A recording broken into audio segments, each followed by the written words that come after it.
The families of the victims want justice. They want justice to be delivered, and finally there is a ray of hope for them. And in this terror funding case, Yasin Malik has been convicted. Today, the quantum of punishment is going to be pronounced by a NIA court in Delhi. We will talk to the families of the victims, but as I said that Ms. Nirmal Khanna has said that she will be talking to the media only after the quantum of punishment is pronounced. But few days ago, I spoke to her and she clearly narrated what happened that day when squadron leader Ravi Khanna, her husband, was assassinated by JKLF terrorists, including Yasin Malik.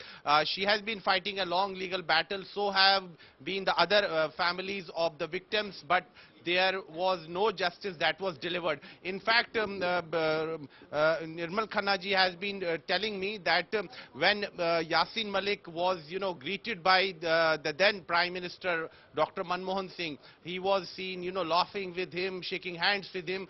She was pained to see at that point of time because she has always idolized Dr. Manmohan Singh. But when she saw Dr. Manmohan Singh shaking hands with Yasin Malik, she was, at that point of time, she had a feeling that somehow she feels betrayed by the system. And another aspect she has been, highlighting and emphasizing is that her husband's, valor was never recognized. It took so many decades for the authorities, for the government to recognize her husband's valor. But now she wants justice to be delivered. Justice is of paramount importance. She has been fighting this legal battle for more than 30 years, and Yasin Malik in all these 30 years was, received as a hero in many, seminars, in many, discussions.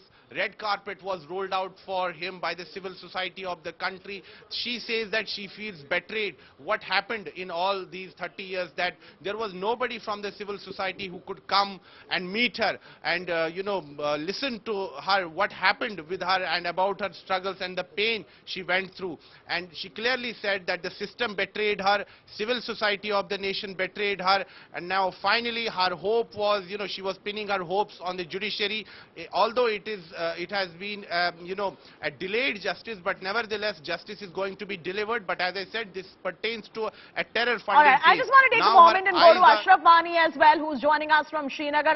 All right, Ashraf is not with us on this broadcast, so this question goes out to you, Sunilji Bhatt. Drones are out, heavy monitoring and patrol is taking place, security beefed up. Tell us a little about that situation, as well as the nation stands by for the court to announce the quantum of punishment.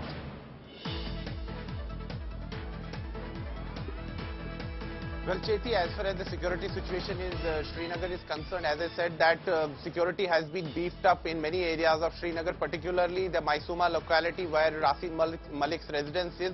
And as per the latest reports, some of his family members and relatives have come out of the house and they are indulging in sloganeering, and they are saying, they are coming up with their own theories that Yasin Malik has been, he has been convicted in fake cases, and this is something which Pakistan has been peddling. These lies Pakistan has been peddling in the last few days. We have seen whether it's Prime Minister of Pakistan Shehbaz Sharif or the cabinet ministers or even the opposition leaders. We saw that yesterday former Prime Minister of Pakistan Imran Khan said that Yasin Malik was being persecuted by the Indian government and the international community must take note of it. So Pakistan is rattled because Yasin Malik was their blue-eyed boy. They sponsored him, they provided arms to his group, which is the JKLF terror group, and that is why Pakistan somehow feels rattled that now Yasin Malik is being brought to justice. But Cheti, there is another important thing which everyone must ponder about, that Yasin Malik was even, what many people say, that the snakes like Yasin Malik have been fed by the successive governments here in our nation also to buy temporary peace. So what people want is that the mistakes of the past should not be repeated. It's time to deliver justice.